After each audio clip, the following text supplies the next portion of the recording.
Hello, everybody, and welcome to a quick little review of Act 2 of Macbeth. This is the rising action. When we last left off at Act 1, Macbeth, who was originally reluctant to go through with the murder, is persuaded by his manipulative wife. And when Act 2 opens up, it's immediately after Act 1. There's a banquet that's just about finished, and everybody's going to bed. And the scene opens up sometime very late and very dark. And we meet a new character, and his name is Fleance. And Fleance is Banquo's son, and he's of interest to us because we might remember back in Act 1, the witches gave a prophecy to Banquo. They said that he would be not as happy as Macbeth, but happier. Not as great, but greater. And part of that is because his issue will one day become king's. And so Fleance is part of Banquo's issue, his son. Macbeth meets him and talks to them briefly, and then he makes his way towards Duncan's room. And as he makes his way, he experiences a hallucination. He sees a dagger floating in the air that marshalled him the way that he was headed. And we have a question here. What's going on? Why is he seeing things? And he says perhaps it's the result of a heat-oppressed brain, maybe a fever image. Maybe he's losing it. Maybe he's cracking up under all the pressure of this. Maybe this is a manifestation of his desire. He wants to do this, so he's seeing things that are leading him that way. It's also a play of the supernatural. We've seen witches, so perhaps this is some kind of black magic spell. But it's leading him the way. He's envisioning the violence that's going to come. And as he does this, he takes out his own dagger. And here's the signal. Lady Macbeth rings the bell. And this is the signal that says the guards are drugged. They are passed out. The coast is clear. And Macbeth compares this to a funeral knell. Hear it not, Duncan, for it summons you to heaven or to hell. So the signal is the bell that tells Macbeth it's time, but it's also the funeral bell that's going to tell Duncan he's going to die. Then we have the murder scene. It occurs right here in Act 2. Now, in Shakespeare's play, the violence would have happened off stage. But in modern days, where we like a little bit of violence in our entertainment, most movie directors include a scene that shows the violence. In fact, many theatrical productions also do it. Murder and Treason, he comes in. There's the unguarded Duncan asleep in his bed, and Macbeth stabs him, kills him. He comes back in a panic. We watch Lady Macbeth pacing back and forth, waiting for her husband to return. He shows up. His face is all white. He says that he heard voices saying things like, Macbeth shall sleep no more. Macbeth has murdered sleep. He heard people praying, and he tried to say the word amen, but it got stuck in his throat. He is panicked and freaking out. He also makes a terrible mistake. He brings the murder weapons back with him, but he refuses to go back. The whole point was to plan and to frame the guards. So Lady Macbeth says, can't do anything right. Give them to me. And she takes the murder weapons and frames the guards and smears the blood on them to make them look guilty.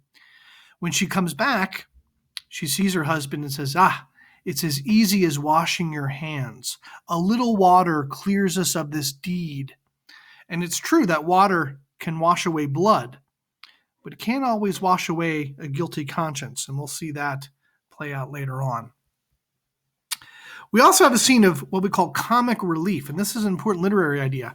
Comic relief is any inclusion of a humorous character, a clown scene, some jokes. And the idea is to break the tension. We can't hold maximum tension for a long time. Our bodies start to relax naturally. So we know that oftentimes in horror movies and suspenseful thrillers, there's often these little scenes or a character that makes some jokes, makes us laugh. And that way we can build tension up again. So there's a scene right after the murder of Duncan and Lady Macbeth returning the murder weapons and before they find the body, where the porter, the guy who opens the gates to the castle, makes jokes about drinking and sex and talks in kind of a comic, clownish voice, breaks the tension up so that Shakespeare can build the tension again.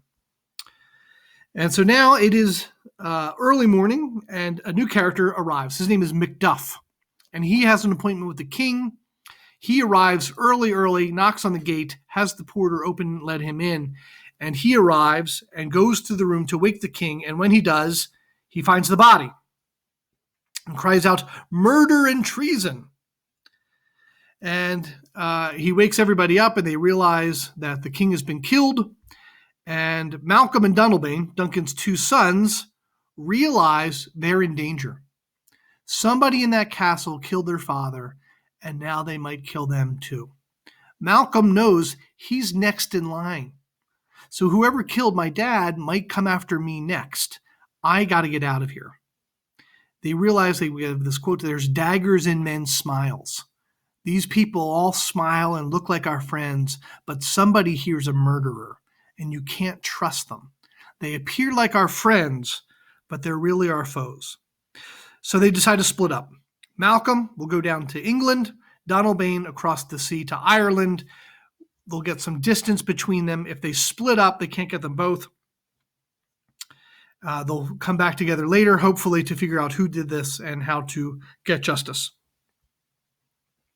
And the scene ends with some comments about some odd sights. And we hear that the daytime is as dark as night. There's an eclipse. Middle of the afternoon, you look out, the sky is dark. We see a falcon has been killed by a mousing owl. That's the opposite of what should happen. The falcon is an incredible bird of prey. And lastly, there's reports that horses have been eating each other. Now, what do these have to do with the play?